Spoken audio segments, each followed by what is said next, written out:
I said, basically with everything going on with the Olympic trial, which is nothing to sneeze at, or hold your head down about, because you did, a hell of a job. Hell yeah, man. What's your whole thought process and your whole mind, right now? Where do you move from here? Basically just, kind of keep on pushing forward. I just moved down to Houston, and actually I only been like with my coach for a month. So it was like literally a month before the trials. I'm like, oh, I got to really like put down this foot. So I really wasn't expecting too much. So I'm not like too beat up about it, but like next year, definitely it'll be a different story. So definitely bigger meets. Yeah. Oh, yeah. Keep that in your head. Thank you. I appreciate it. Thank you. I appreciate it. So what was training like before you met your coach? So I trained at Penn State. So it was kind of like my normal routine as like a long jumper, 200, 100 guy, but I wasn't kind of running. So I was like, I need different training. So it was still good, but with COVID and stuff, it was a little bit strange because it was like the mask and like getting tested like every day, waking up super early for that. So yeah. How old are you now? 26. Oh, 27. Yeah.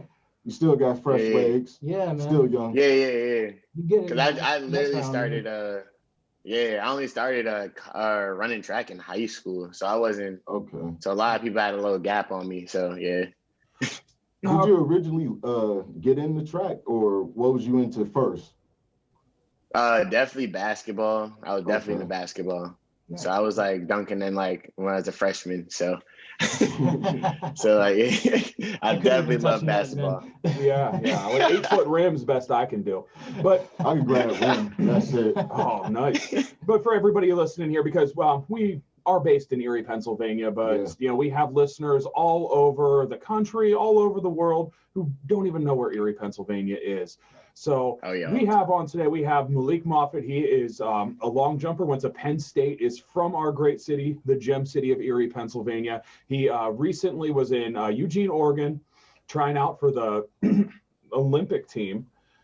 Just letting everybody know give us some of your background for anybody who wouldn't know who you are. Yeah.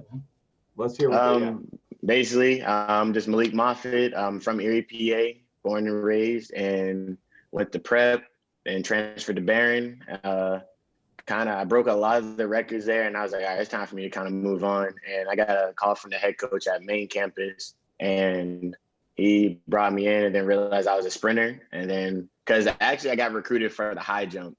So that was like what bumped me into like college. So, to go to college, but yeah. So, and then since then, they're like, you're okay at the high jump, but you're a lot better at the long jump and sprint. So, and after then, we kind of took off from there. So, here I am today.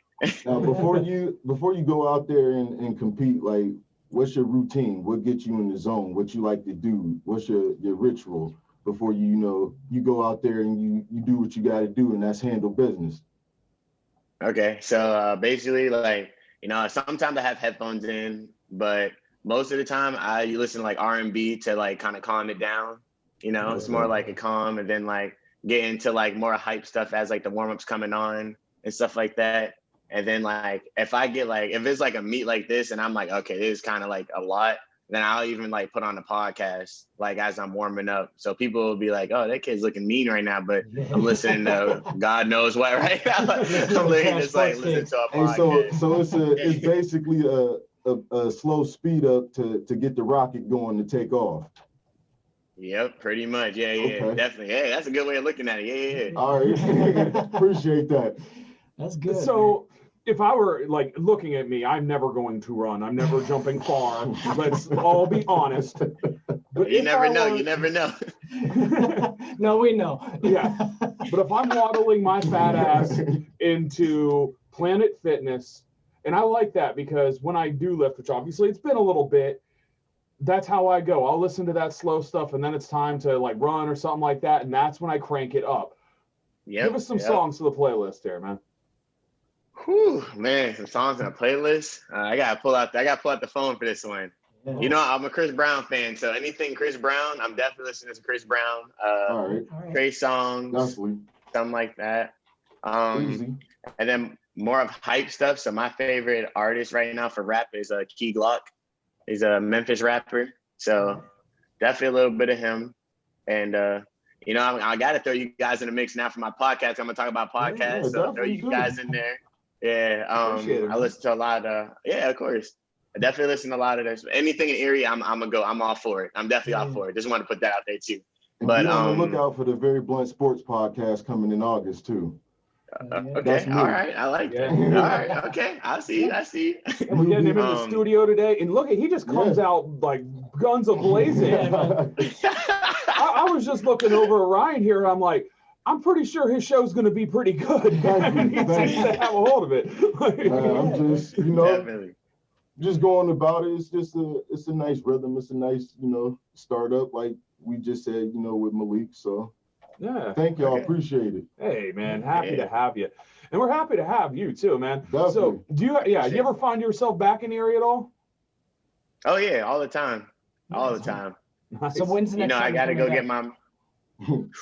Next time, probably come back maybe in August for my mom's birthday. Maybe in August. All right. So that's my mom, my grandma at the same time. So yeah. So I've been in touch with Mark Perillo of the Erie Seawolves. We want to hear this stuff thing so bad. You got to hear it out because it might be funny. Oh, he know already. Yeah, we talked about it. This hey, do it. Yeah, we definitely do it. So how big of a head start are you gonna give Balco? I don't know. It depends how fast he is. You never know. If he beats me he goes right out the gates. I don't know. I'll probably give him. I give him a 5 second, 20-meter head start. All right. I'll have to send you the video of him beating the children. Yeah. On the baseball. He was dressed as a hot dog. He didn't look like peak athletic. Yeah. He was wearing khakis, like. Okay, yeah, we'll give him a head start. No, we'll definitely give him a head start. Trained at all. I kind of want you to not give a head start so we can see like, hey, this dude can smoke these children, but let's see him against like a real elite athlete, which you have to be, man. You have to be an elite athlete to even be considered for those sort of things. You know, yeah. Give him 2 out of 3. Yeah. I guess that's my next thing because you know I've played sports and stuff. You played pickup at like Family First, or I played a lot of slow pitch softball. And every team I'm on, the best player is always saying, "Oh man, I'm telling you, I could have made the majors, but I hurt my knee, or my coach didn't like me, or some shit." You know that they're lying. Yeah. Try to explain to us the difference between the kind of competition you went against and wannabes from Erie that just their coach didn't like them. You mean a real athlete? Okay. That's what I'm saying. And then athlete's that much better than me. A video game athlete.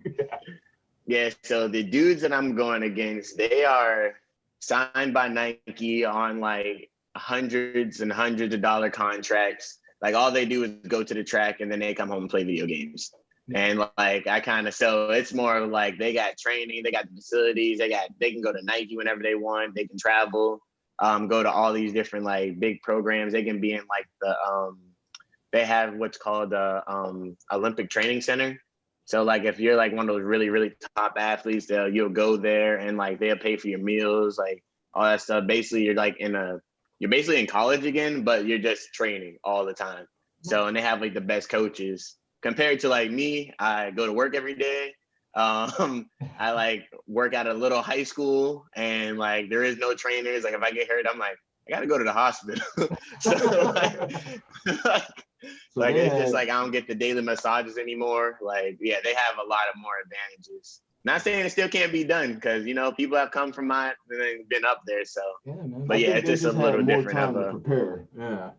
That's all. Exactly. Yeah. But I mean, better stuff. Yeah, and at the same time, you get to be on the same track as them. You still get to go do that stuff. Oh yeah. So your grind, your hustle of going and working that job, working out at high schools, trying to make it all work, it's getting you somewhere, man. Right. Like you're on the right track, you know. Yeah. It's only up from here. I appreciate that. Oh yeah, and you're still young. You're still young. It's gonna be what, 3 years before the next trials?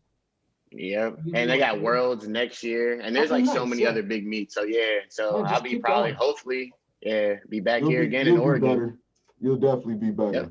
Yep. I appreciate it. Hell yeah, bro. So over those next 3 years, what are your goals? Whew. So with this coach, he's like his name is Pat Powell. basically just become like just a strictly long jumper, and then probably hop into like a couple hundreds here and there, because like, and I don't even know if people like know how like these track meets are. So there's like Olympics. So Olympics is like the Super Bowl. Like, but then you have like these meets that are just like in Germany and like Italy and like, or like in the United States. Like I can jump a couple of times and like the prize might be like $5,000. So like that kind of helps like bringing that kind of money in still too, like that. And I just like to travel, and it's like a free way to travel. You know, call up the agent. He's like, hey, here's a meet, here's a plane ticket, here's a competition. What do you think you can do? Yay or nay? And I'm like, hey, always kind of yay for me. I'm a competitor. So sometimes I have to pay that money back. But man, I need an agent and some talent. So what's the coolest place that you've been able to travel due to your ability, your track career? So I almost got to go over to well, I ain't gonna talk about it. So I almost got over to go to Tokyo, but it was like literally the month before the corona hit. And it was like my first world team. Yeah, like I was gonna get the USA jersey and stuff. I'm like back there, they're taking passports. I'm like, let's go. This is my big moment. Probably gonna get the contract now. And then they're like, hey, we don't know how to say this, but like 300. It was like 300 miles away from like where it was. Like they're like the corona outbreak is like going, and they're not letting anyone go through. So I was like, geez.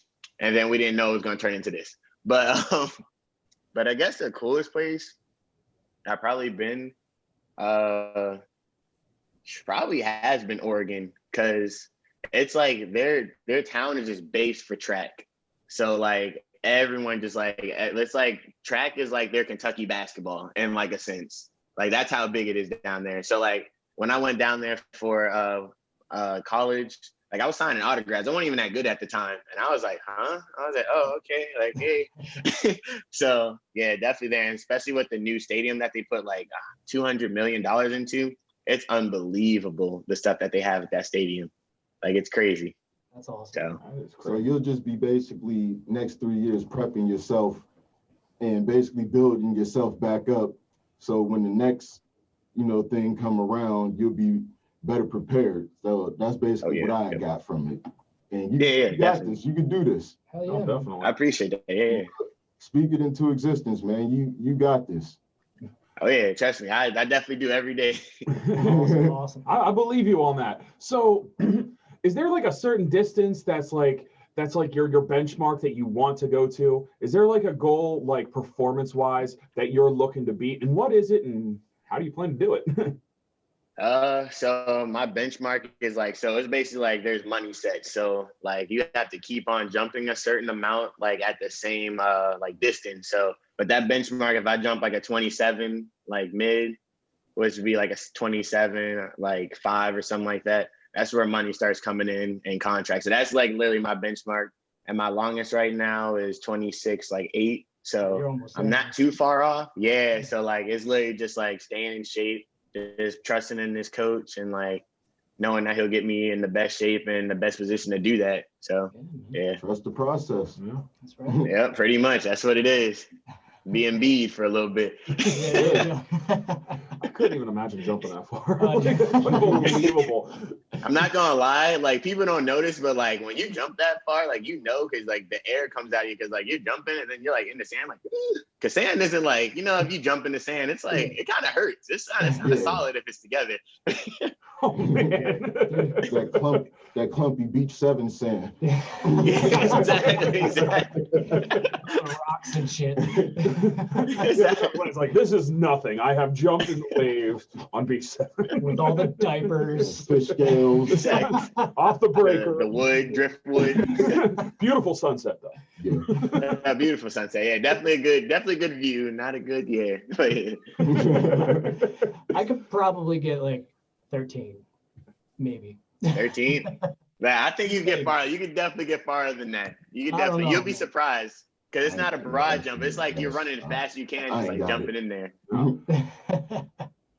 Yeah. If I actually, my funny story too. My first time jumping the long jump in high school, I jumped only a 14. And like my dad was my coach. He's like, yeah, that's probably not gonna work out. Like as like I started, I was a freshman, so like as I started, we're like, okay, this is actually happening. But yeah. Once you got in the mix of everything and started, feeling things out, slowly gravitated more towards it. Yeah. Yeah, exactly. But like I said, it was high jump though. It was literally high jump that like the colleges were like, oh, okay, like we want you for like high jump. So you know, one of the most amazing things about even high jump is that the whole Fosbury flop. You ever like watch that? Like, do they even pull that off? Like, that's some coordination. Listen, it's definitely some coordination because like I've even tried and I'm like, I don't even know how you can even jump over 6 foot with this, like, or like 5'5". Like, it's so hard. Like, it's a lot of coordination to do that. I definitely like the layout flat over the board or the bar. So. It's like John trying to jump over me, or Brent, sorry. The training for it, is it more upper body, lower body, or is it equal? It's more lower body, so it's more of like Olympic lifts and stuff like that too. So like your jerk snatch, or your snatch jerks and all that stuff, power cleans, like, and then it's like sprints too, making sure your form is good and like having the right shoes. It's like down to everything, like making sure your cadence is perfect coming down. So it's definitely it's definitely a lot that goes into it. I mean, yeah, I mean, if you think about it, it's a pretty short little area to make sure everything is perfect. Yeah. So one stumble, one thing out of whack a little bit can throw it all off. Yep. So, yeah, and then you got that little board like that you gotta be like, perfect on. That's where I'd be tripping. Yes. John or Brent falls face first into the sand. Yes. I'm like, it's okay. I've done this on beach 7. Beautiful views. God dang. So beach 7. Wow. It's gonna be a topic. Yeah. Beach 1 is worse. Yeah. I have to ask. So you get to spend that time there, and you meet all these different athletes. You're in competition with them, but at the same time, you don't want to be the dick there. How is it just being personally with the fellow athletes there? Are you friends with them, or is it? Oh yeah, definitely. Nice. Yeah, I'm definitely friends with them. So it is kind of different from other sports. Like you'll never see like 2 point guards on like a different squad just like hanging out and being like, oh, hey, like that's my man. Like I hope he scores a lot today. Like so it's definitely definitely not yet. Especially with I'm like dating the podcast, especially with Pat Beverly just pushing CP like that last night. We're gonna get into that. He's in his feels. Yeah, but yeah, no, like I actually want to talk to those dudes because like if they jump well, like I'll jump well. So like if I see them pull something, I'm like, all right, like I'll match that with like this. So it kind of helps me go.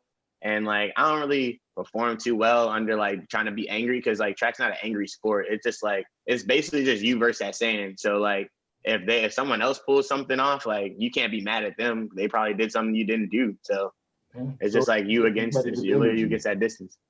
Yeah. Like. Yeah. But I'm pretty sure there's got to be some type of trash talking, some type of a little something going on. I don't think no sport is that peaceful. Yeah, okay, yeah, it's definitely not peaceful. Like if someone's like, like if you come back and it looks good, they're like, oh, that was a good jump. Like, what was that? Oh, okay, yeah, that's cool. Yeah.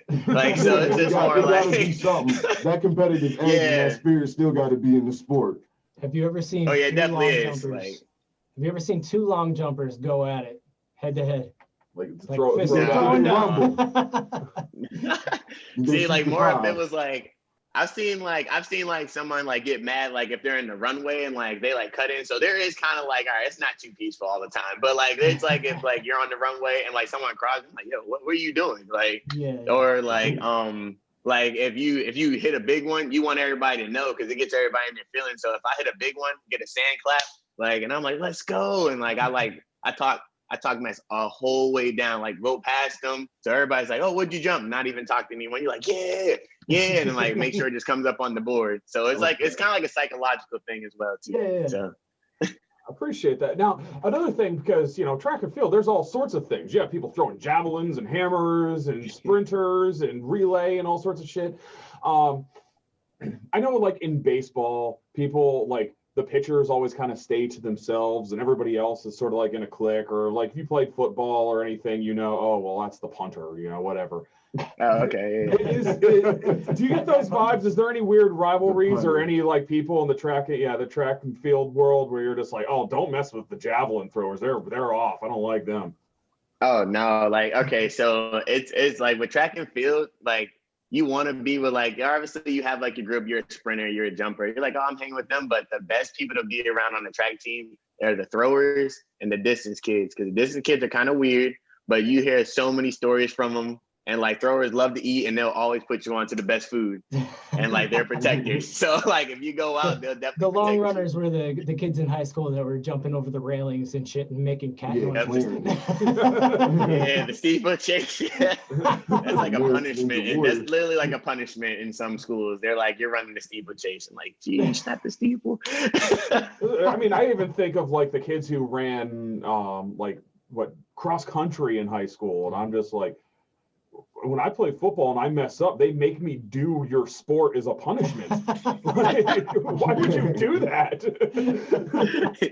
Yeah, I had my share of trying to be a cross country athlete. I definitely passed out the first time, and then I crossed the line though, passed out, and then I definitely threw up the second time. But definitely really wasn't training. But my dad was a cross country coach, so I'm like, oh, I can do this. Couldn't do it. It wasn't for me. Dad on the show sometimes. Yeah, actually, your dad sounds awesome. Yeah. Get him on the show.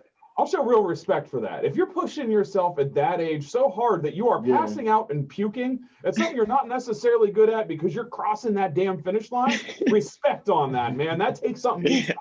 Respect, and I appreciate that. Yeah, I appreciate that. Yeah. So I got a quick question for you. Yeah. So the NCAA came out today or yesterday saying that college athletes will be able to benefit from their name, image, and likeliness starting today. How do you feel about that? Oh, it came today? That's actually big. I believe that it always should be like that, because like the school makes millions and millions of dollars off of athletes, and like there's sometimes like I was trying to post a picture of me, and they're like, "Oh, you can't do that. Like that's our picture right now." I'm like, "But it's me." So like, especially like like even if like family they want to go, sorry I didn't mean to cut you off, but like people family that want to go to like your meets or something like that, like they give you tickets, but like if you could put up a GoFundMe, which you couldn't do, and be like, hey, my parents want to go to this meet, like you can do that, and your parents will be able to go to like your football game, basketball game, stuff like that, because like not every family can like afford to like travel with their kid, even if they do make it at that top level. So I feel like they should. Like, if they're making money off them, why can't they make money off themselves? Exactly. Absolutely. The only thing that I was going to say is the NCAA, they about a lot of decades too late and a lot of billions of dollars too late. Yeah. Like, what do they do about the guys that could have been making all that money? I don't know. There's nothing you can do. Sorry, Reggie Bush. You fucked the Kardashians. And that's the thing. I don't know. I was thinking that too. But we'll get into that. The Kardashian. But that's what I was thinking too. Like, so I went to Penn State. So Saquon, he was like the biggest thing. Like, and he would have made money off his likeness. And it comes after 2 years after. Yeah. I'm like, all the money that dude could have been making. Like, even Johnny. And like Johnny, Johnny Manziel. Johnny could have made some serious money. But Johnny was doing it. He made money off of his name and got in trouble. For making $17,000 off of his own name when they make millions. But as a counterpoint, fuck him because he comes from a rich family. Yeah, he's a fucking asshole. He definitely.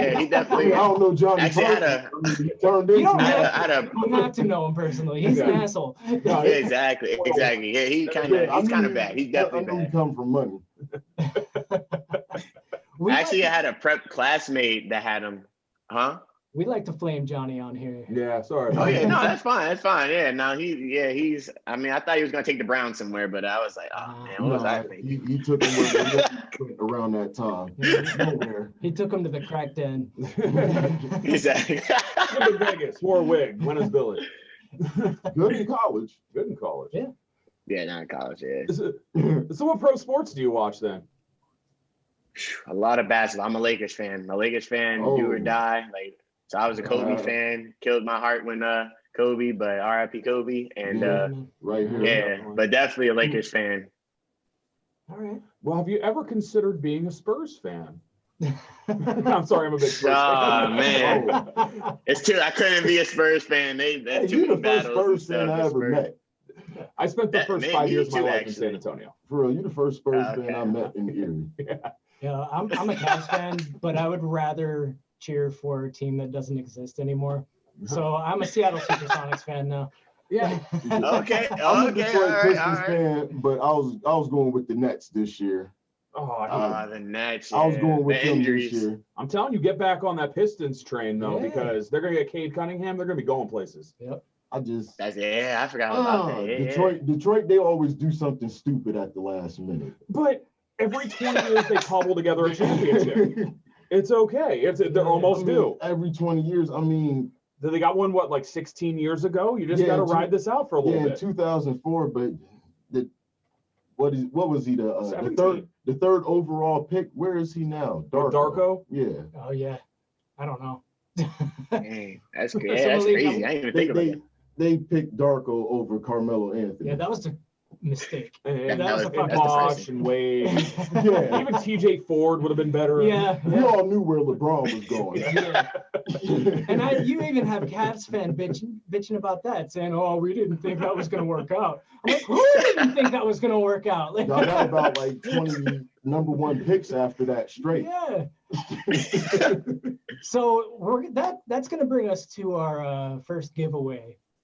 Now that I talked about the Sonics a little bit, and so I'm going to show you this jersey real quick. I got to bust this thing out. You guys continue your conversation. This thing is ridiculously sweet yet ridiculously stupid all at the same time. I'm gonna just go with ridiculously stupid, but it's funny at the same time that he had a lot of thought into this. So Brent, I want you to explain. I'm just saying, look, the quality of it is pretty strong. No, it's authentic. It does look like good quality. All right. So we were discussing the generational arguments between basketball players. Like, I'm 39 years old, and if I mention to anybody like that I grew up with that, hey, you know what? Maybe LeBron might be on that level of like the best ever. I get shut the fuck down. And honestly, I don't entirely believe it, but I do. But I think you can appreciate different players for different things, you know, like the game changes and stuff. And so you start being, well, how would Steph Curry do in the 70s? Probably great, because he's the best fucking shooter who ever lived. Exactly. But those arguments, they're just repetitive, and they're brought up by like sports media just to give something to argue about, because there's no answer and they can bring it up whenever the hell they want. And to make an example of it, I said, there are some kid right now who's probably in high school, maybe grade school, maybe not even born yet, that's going to enter this conversation someday. And my dumb ass, right off the top of my head, I came up with a stupid name of what it would be just to make that example. Someday we'll have, you know, all the younger guys like you're going to be like an old head, and you'll just be like, man, I'll tell you, Steve Cockslam has nothing on LeBron James, and they'll start the argument over again. So, it's creatively questionable. So this is our first giveaway. If you want a Steve Cockslam jersey, get in touch with one of these guys. It's a DHK special. This is ridiculously stupid, but we are running with it. And we do have our winner. I like it. We selected our winner at random. Who was it? The winner is on Instagram, Plugged In with Jay. Congratulations, Plugged In with Jay. Let's go. Cockslam 69 jersey. I hope Plugged In with Jay looks like a skinny Big Show. A skinny Big Yes, he is. Yeah. So he's extremely tall. He looks like it. I don't know. Is he from Erie, and is he gonna wear it out in public? Oh, I don't know where he's from. He's usually talking about like Jacksonville Jaguars and shit. So he has to be from Jacksonville, because nobody else is talking about the Jacksonville Jaguars ever. I was thinking, no one's they talk about him in a bad way. Yeah. So Jay, we'll be in My touch. Steelers faded, but at least there are no Jacksonville Jaguars. No, they definitely ain't Jacksonville, and I don't even like the Steelers. Who's your NFL team, man? I don't have an NFL team. No. It's crazy. I'm just more of like I just watch it, make a couple bets. I'm a bettor. I do love betting on Cool. the team and stuff. So if you have action on, that's your team. Yeah. Yeah, whoever is giving me my money, then I'm a fan. I'm a fan. Right. All So right, like we're gonna Lamar, show this- he usually gives me my stuff. Go where the Lamar. green at. All right. Exactly. What's happening here? All right. So this is it once again. That's Steve Cockslam, number 69. No, that's like, Tay, I feel the same way. I feel the same way, Tay. I feel the same way. Plugged in with Jay. You're getting in on this shit early. Dude, is that a Bayhawks hat though? Yeah, it That's is. sick as Nice, shit, man. man. Thank you. You got a Bayhawks hat? Yeah, you mind Yeah. if we put that up there? Yeah. Wow. Yeah. I didn't even know they had. That's nice. That is nice. Yeah. Thank you. Appreciate it. Where'd you get that? I got it off the NBA store. They don't even sell these in Erie. No. Really? I- Because yeah, I had the to- Bayhawks Yeah, that's what I was have- thinking. I've never seen one in Yeah, I Erie. had to Yeah. dig for that because all they had was like Bayhawks hoodies with, the burgundy or whatever. Then I looked at the hats and it was like the lone black one that stood out saying "Buy me." Yeah. Yeah, that's a You said good bye. pickup. I'll miss the Bayhawks, man. Yeah, we don't I have do Bayhawks too. anymore. So I think You guys don't have the hold on to Bayhawks that. anymore? They're gone now, man. No, we still have the What? Otters. Yeah. Well, Okay, the Otters. All all right, right, that's so what smart. happened with the Bayhawks is, I mean, honestly, they redid the arena. You knew that. Like, it's Yeah. much better than Mhm. the shit that we grew up with. Yeah. That they had fans. They had a good ownership group. It was geography. Yeah. Because I remember back in the day, we're with the Cavs and that was cool. You go and you have LeBron on the big screen telling us to make some noise, and then Yep. they got a team in Canton and they just sort of kept chasing it around, and everybody kept like buying their own G League teams and putting them like adjacent to their city. Mhm. And if it Yeah, wasn't yeah. Cleveland, we were doomed. Yeah. They So- had a different affiliate every year. Yeah. It was Cleveland. See, I didn't know that. Orlando. Yeah. Like Atlanta. We were in Atlanta Toronto. last. Yeah. Yeah. New Orleans. I think we was Birmingham, and they don't even have an NBA team. But somehow, some way, we're getting sponsored. I think that's where one of our teams went. Like, It was at the team farm, or I That's where Steve Cockslam plays. yeah. I guess. And wow. Yeah. But like, I think Erie He supported played it pretty somewhere well. else. It's just we got unlucky. We can't help where we're at. That's the only NBA team around. When they moved their team closer, we just kind of chased it until there was nothing left to chase. But we're lucky. Sheesh. We still got the Seawolves. We still got the Otters. So Love the Seawolves, love the Otters. Yeah. I love me Otters game. I love Oh, yeah, Otters man. game. I love hockey. I love the hockey. Seawolves on Buck Night. Oh man, yeah, definitely love the Seawolves on Buck Night. You get that tray of beer, and you just come back feel like a king. Yeah, love. See, I never even had that. No, the Otters games are insane, man. I still believe that's the best live event in Erie. Because you can go Oh, yeah, there, you by have a far. few beers, grab a pepperoni ball, and watch 17-year-old Canadians just fight to the death on ice. I was about to say, you gotta love the fights. You gotta love the fights. I once saw two coaches try to jump over the The glass little in barrier? between them. Yeah, they were like going at each Dang. other, man. They're like, "Fuck you, no, fuck Dang, you." that's crazy. That's what I thought they were saying. I don't It's know. too cold for me. I watch it on TV. Yeah, TV definitely as well. Yeah. So Malik, we're getting to the end of the interview here. We've had a lot of fun talking to you. Yeah, actually. Man, no problem. I had a lot of fun You're talking welcome to y'all, on too. anytime. Yeah, you're made man round Hey, I here. appreciate it. I appreciate it. So, what's your upcoming schedule, and where can we keep track of you? Whew, my upcoming schedule. So basically I'm in the off season right now. So that's like I said, that was like the Super Bowl. Like now I'm like kind of training in. Probably around September. That's when I'll probably start getting back into it. Probably a lot of indoor meets or like stuff like that. So follow me at Track Boy Meek and at all handles. And yeah, I'll probably just be posting meets and stuff like that. And whenever my agent gets to me too, because he makes a schedule. So Yeah, makes sense. Definitely blessings and good luck to you, man. Yeah. Hell We yeah. definitely I praying appreciate for you that. Here. We definitely rooting for you. I Let appreciate you know it. we behind you 100%. Yeah. Oh, yeah. No, you got I this whole appreciate it. city behind you. Everyone was proud of you, and everybody had great things to say about you. Like Yeah. anybody that had ever met you in person, just like, oh, Malik, yeah, that kid's great. He's Yeah. awesome. Perfect representation. of I this city. appreciate that. Yeah, man. I appreciate that a lot. Carry us wherever you go, man. Always 814. Yeah. Thank you. Oh, hey, I always got to rep the 814 wherever you go. I got to get yeah. it tatted Oh, yeah. somewhere. I don't know yet. All right, Malik. Nah, Thank you so I'm not much. there no more. All right, thank you. Have a good one. Thanks, buddy. man. Yeah, we'll talk to you soon, man. All right, see you. Thanks, man. See ya.